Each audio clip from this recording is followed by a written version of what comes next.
Welcome back. You're watching In Focus. African election campaigns are often characterized as tense, with many opposition groups complaining of harassment and fair access to media and campaign space.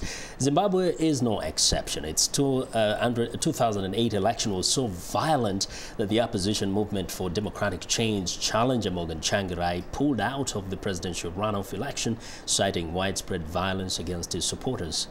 The violence ended with the establishment of a unity government between Mr. Tsvangirai and President Robert Mugabe. Witnessing all this was Thelma Chikwanha, who now deputy news editor of the Daily News in Zimbabwe. Ms. Chikwanha, we welcome you to In Focus. Thank you. So you've come at a time when everybody's attention, for the most part, is on these elections next Tuesday.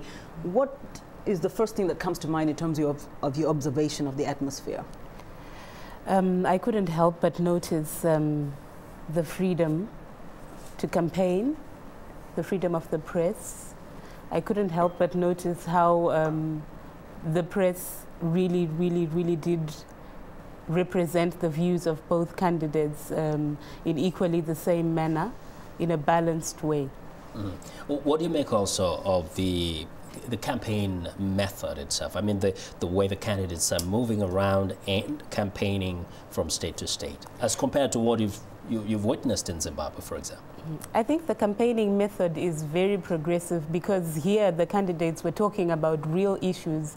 For instance, the issues that are affecting Americans right now, the domestic issue of the economy, the jobs. And I think it was really quite healthy. It was quite a healthy debate between President Obama and Mitt Romney, with Mitt Romney accusing Obama of the things that he did not do, which he was supposed to do.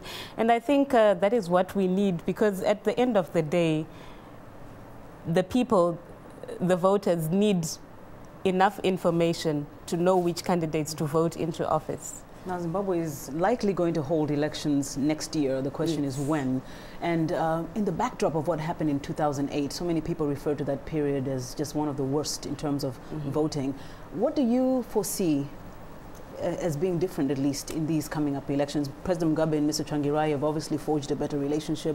Would there be any change, violence-wise? I pray that there will be change, especially now with the intervention of SADC, which is the guarantor of the coalition agreement signed between ZANU-PF, the global political agreement. Yes, the global political agreement, yes, between ZANU-PF, MDC, and the smaller faction of the MDC. So I think I would love a situation where the elections would be non-violent, because at the moment, all the principles of the three parties, which is Mugabe, Tsvangirai, and Deputy Prime Minister, yes, they're all calling for unity of purpose, and they're all calling for for peace. As what happened last time, but there was still violence. Yes, during the COPAC, there was a COPAC stakeholders conference. Yes, the COPAC is a select committee which was set about to come up with a new constitution for the country, because our guarantors of the global political agreement, SADC, said we cannot have elections unless if we have a new constitution. So during the second stakeholders conference, President Mugabe actually stood out and said, let us not be violent. Let us challenge ourselves in a more intellectual way. So we are hoping it will. Hopefully it will be peaceful. Let me ask you this. You're here as a journalist.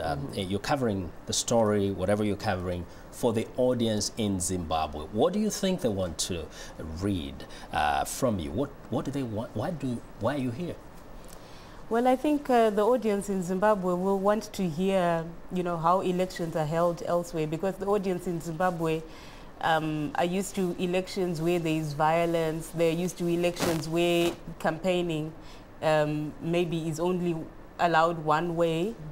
And so they'll want to hear about how both candidates are able to campaign freely in a free press which represents their views as is. Because one thing that really struck me was how the adverts, the campaign adverts are being run. One advert by Obama will run, and immediately after they'll run a Mitt Romney advert. And that has actually helped me as a non-American citizen to understand the issues that are going on in America. Do you think the African leaders, whether in Zimbabwe, really care about how the U.S., for example, runs its campaigns and elections? No, I do not think so. But I think that it would be... There's nothing wrong with buying into the idea of how they run their elections, because at the end of the day, the candidates get to choose, you know, the voters get to choose a candidate of their choice, because there's enough information. Because I think without proper information, there is no room for democracy. There has to be a free flow of information. And we are definitely seeing that in America. And I really, really, really hope that our leaders in Africa, you know, in Zimbabwe and elsewhere in Africa should take a leaf from that. President Mugabe seems to be a little lenient in terms of his criticisms of President Obama as opposed to President Bush, whom he, together with the former Prime Minister of Britain, Tony Blair, called the Blue-Eyed Devils. Why do you think he's, yet the policies have not changed, why do you think President Mugabe is a little less reluctant to attack? Well, I think because like many of us Africans, when President Obama was elected into office, we were very, very happy. It was a victory for Africa. We felt like one of us had made it. You know, he is the first black, you know, African president to be elected president of the United States. And generally, we believed that policies were going to change. Anyway, they haven't. Well, maybe we'll have more time next time. Thank you very much, Ms. Chikwanha. Thank you. Thelma Chikwanha is the deputy editor of the Daily News, one of the daily independent newspapers in Zimbabwe.